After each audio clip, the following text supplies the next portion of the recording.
Miss Freeman, take off your headset and step away from the console. Excuse me, I'm in the middle of my shift. Audio recordings say otherwise. You disconnected the call. A woman called begging for an ambulance for her husband. You manually disconnected after 7 seconds. She was distracting me. She was screaming into the phone. It was distracting me. I just needed to finish what I was doing. She was ruining my focus. That was Kathy Renee Freeman, 26 and years old. 2 years on the job as a 911 dispatcher for Maricopa County, Arizona. And in that moment, sitting at Station 12 on the dispatch floor on West Jefferson Street in downtown Phoenix, her headset draped around her neck, her phone propped against the keyboard broadcasting TikTok live to 347 viewers, she had just admitted to failing a family in the worst way imaginable.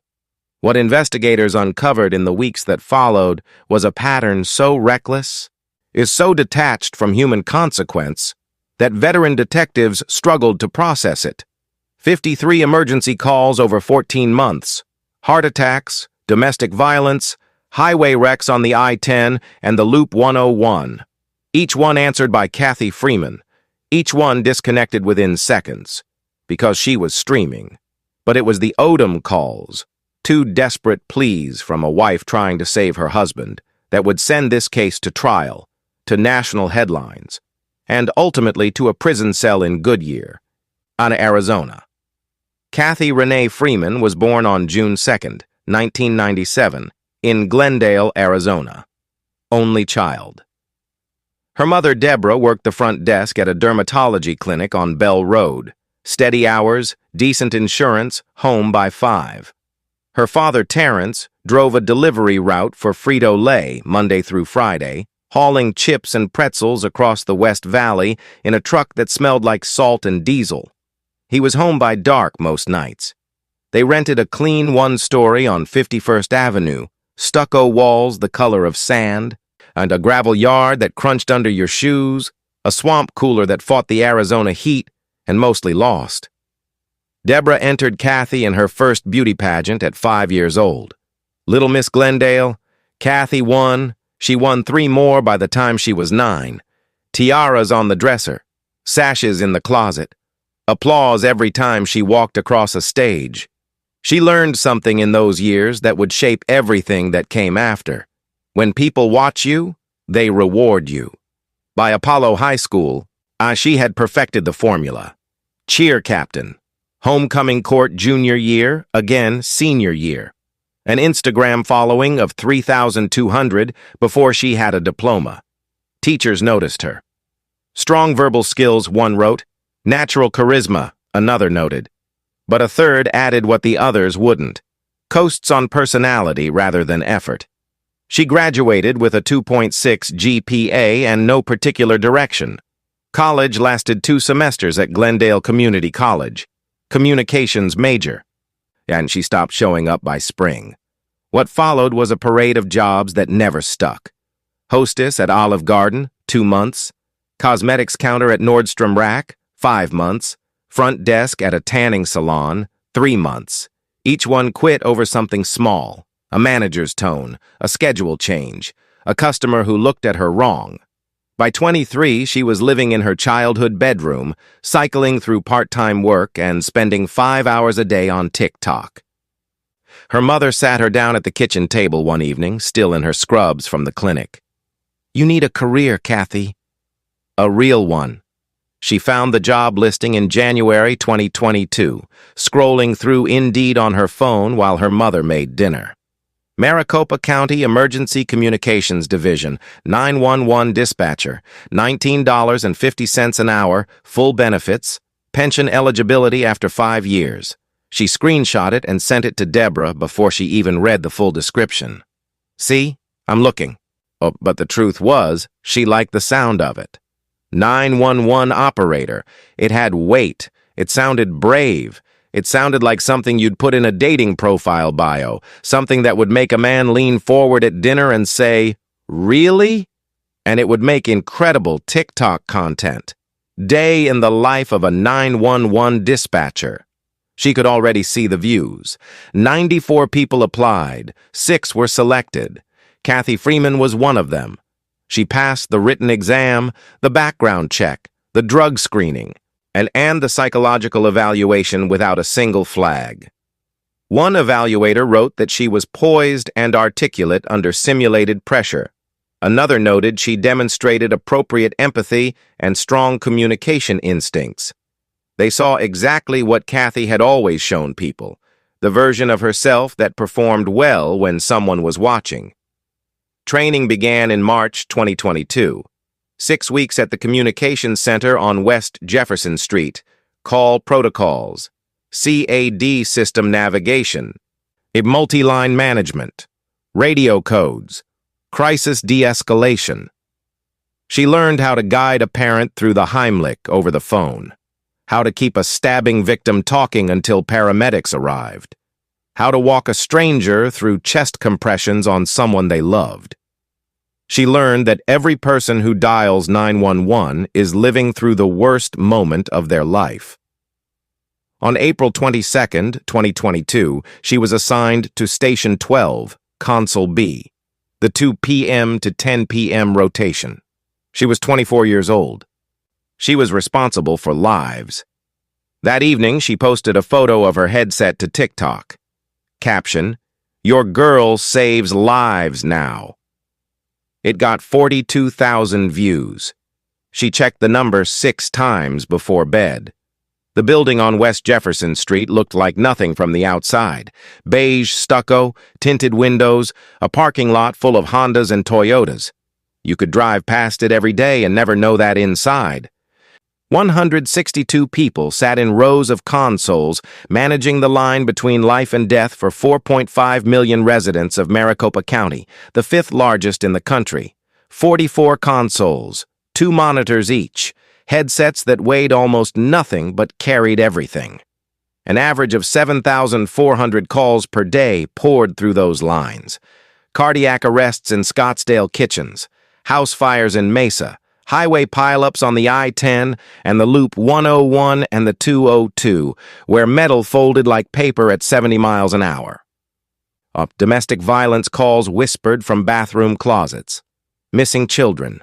Heat stroke emergencies every summer when the pavement hit 170 degrees and the elderly collapsed in driveways they couldn't cross fast enough.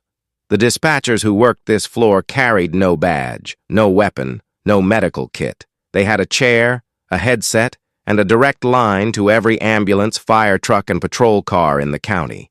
They were the invisible first responders. The voice a stranger heard in the worst moment of their life, the calm on the other end of panic. They guided mothers through CPR. They kept stabbing victims talking. They told people help was coming and prayed it was true. The entire system rested on a single fragile assumption that the person wearing the headset was listening, not pretending to listen, not half listening while doing something else, actually listening. And no one had ever written a policy for what to do when a dispatcher turned her console into a broadcast studio. No one had imagined it was necessary. Kathy Freeman was about to prove them wrong. The first one was nothing. March 18th, 2023. A man on Camelback Road, 2 cars with crumpled bumpers, nobody hurt. He dialed 911 to file a report. Freeman answered. He started giving his location. 6 seconds. Click. On her TikTok live, she smiled at the camera. "Sorry, babe. I had to deal with something real quick." She hadn't dealt with anything. That was the crack. What followed was a flood. Over the next few months, the phone in the red case became a permanent fixture at Station 12, propped against the keyboard, angled just right so the ring light from her screen caught her face. She stopped wearing the headset over her ears. It sat around her neck like a necklace. The dispatch audio a faint murmur she could ignore while TikTok comments scrolled bright and clear on the phone 6 inches from her hands. She built a system. Answer the call. Listen for 2 seconds. If it didn't sound like someone was actively dying, disconnect. Someone else would pick it up, not her problem. Her following climbed. 4,000, 8,000, 12,000. And she posted parking lot content. Day in the life of a 911 dispatcher, careful never to show the console on camera.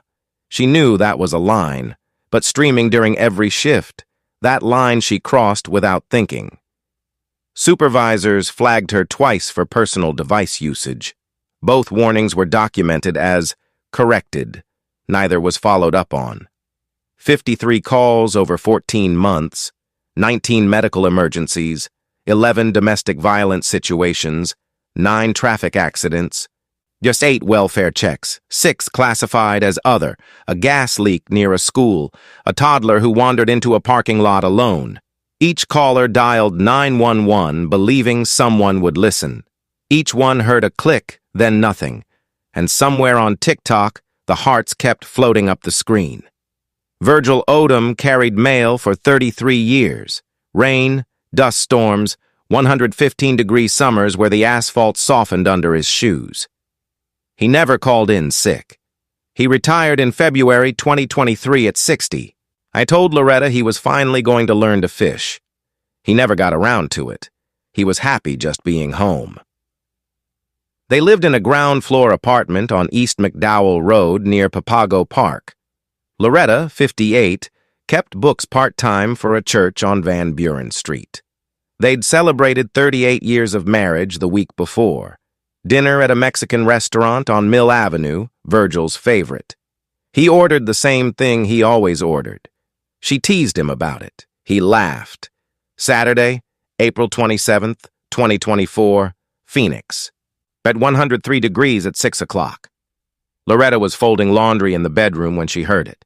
A heavy thud from the kitchen. The kind of sound a body makes when it hits linoleum without trying to stop itself. She found him on the floor, face gray, eyes open but empty.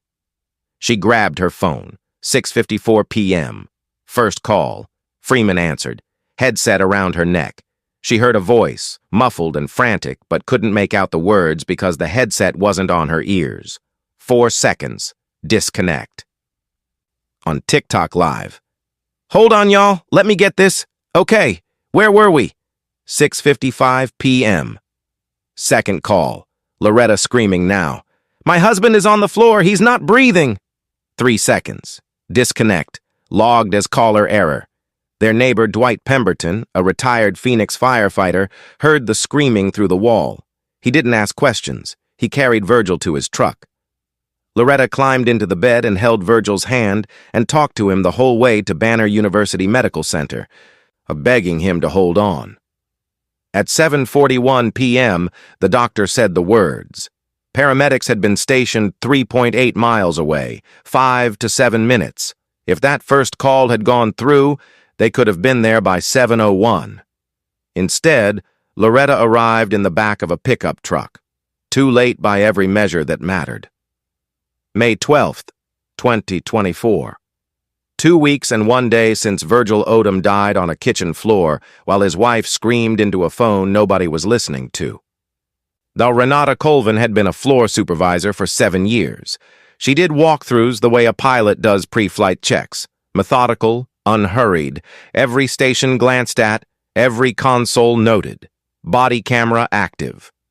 Axon Body 3, Unit 17G0011. Timestamp, 14/22/45. She saw it from 10 feet away. Station 12. Kathy Freeman in her navy blazer, ID badge on the lanyard, headset draped around her neck like a scarf. The phone in the red case propped against the keyboard, screen glowing. On TikTok Live active, a scroll of comments running in real time. A Starbucks cup sweating beside the mouse. Freeman's fingers were on the keyboard, but her eyes kept drifting to the phone. Colvin checked her tablet. Pulled the call logs for Station 12. 2 calls from the same number on April 27th. Both routed to Freeman, both terminated in under 5 seconds. Both logged as caller error. She walked to the station. Stopped behind the chair. Freeman, step away from the console. Freeman looked up, rolled her eyes. Excuse me? I'm on shift. 2 calls, same number, 90 seconds apart. A man was having a heart attack. His wife called twice. You disconnected both. Freeman's jaw tightened. Her eyes flicked to the phone, still broadcasting to whoever was watching. I was multitasking. It's not that deep. Colvin didn't raise her voice. "The man is dead, Freeman. Stand up. Now!" The dispatch floor went quiet. So 28 people at their consoles, headsets on, watching. Nobody spoke. Freeman was escorted out in handcuffs. Badge confiscated, access card deactivated, console locked. At 4:15 p.m., she was booked at the Maricopa County 4th Avenue Jail. Her TikTok Live had ended 113 minutes earlier, mid-stream, with no goodbye. The subpoena hit TikTok's legal department on May 19, 2024. The Maricopa County Sheriff's Office Digital Forensics Unit wanted everything, every live stream, and every archived broadcast, every timestamp, every viewer count, every gift received. They got it within 2 weeks.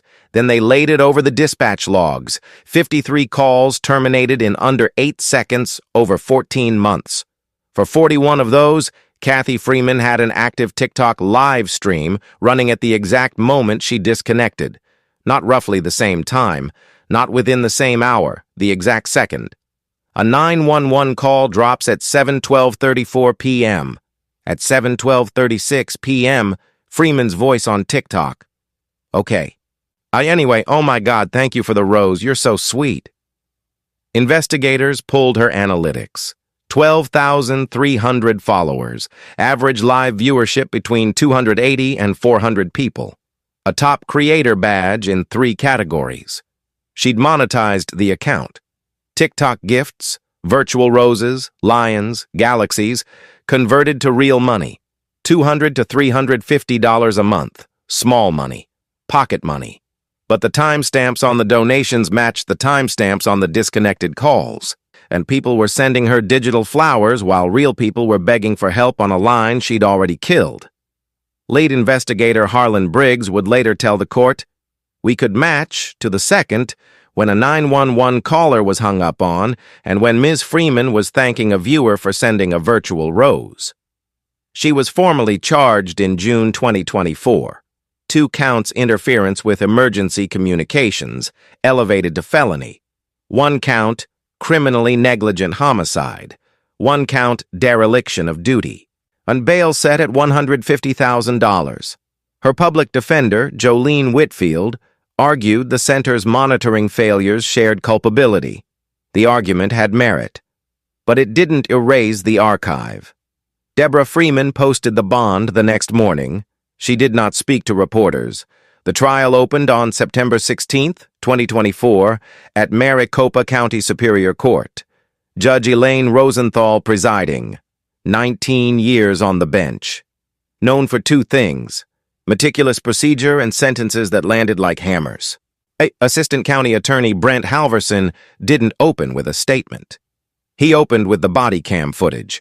The courtroom watched Kathy Freeman at Station 12, phone broadcasting. Headset off her ears, the annoyed look, the words, "It's not that deep." A juror in the back row shook his head. Another pressed her hand to her mouth. Then Halverson did something no one in that courtroom would forget. He played the 911 audio and the TikTok live archive simultaneously, synchronized to the second. 2 speakers, 2 worlds. From the left, Loretta Odom's voice. "My husband is on the floor. He's not breathing." From the right, Kathy Freeman's voice. "Okay, where were we? You guys are so funny." 2 jurors closed their eyes. One raised his hand and asked the judge for a recess. Rosenthal granted it. Loretta took the stand on September 19th. She held a photograph of Virgil at their anniversary dinner, 2 weeks before he died. His favorite restaurant, his same order. "Bah, I called twice," she said. "Twice, and both times she hung up on me to talk to strangers on the internet." She paused. The courtroom was silent. Virgil carried mail for 33 years, in the rain, in 115-degree heat. He never called in sick. He never quit. And he died because someone couldn't be bothered to listen for 10 seconds. The defense argued systemic failure. No device lockboxes. No real-time monitoring. Only verbal warnings. It was true. All of it. Yeah, and none of it mattered against that audio. The jury deliberated for 3 hours and 12 minutes. Guilty on all counts. October 11th, 2024. Judge Rosenthal looked at Kathy Freeman for a long time before she spoke. Ms. Freeman, in the time it takes to read a TikTok comment, a paramedic can begin chest compressions. In the time it takes to thank a viewer for a virtual gift, a dispatcher can save a life. You were given a headset and a sacred trust. While you hung the headset around your neck and streamed for strangers, a man is dead because you chose your audience over your duty.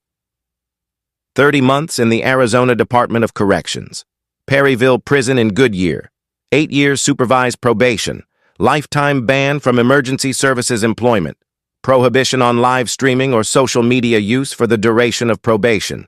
$78,000 in restitution to the Odom family. Freeman cried. Witnesses in the gallery noted she cried hardest when the judge read the social media ban. In December, Maricopa County settled the wrongful death lawsuit for $2.1 million. Taxpayer money, no admission of liability.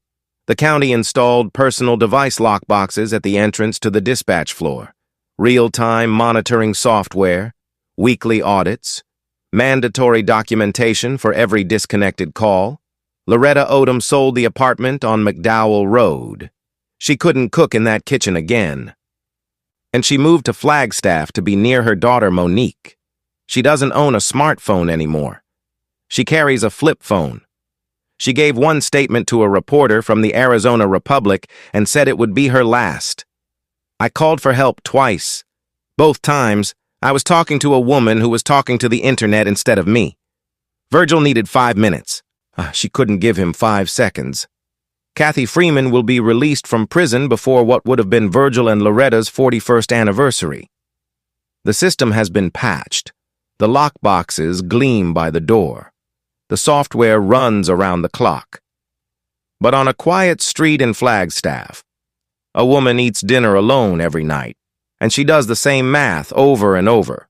3.8 miles, 5 to 7 minutes, 2 phone calls, 5 seconds each.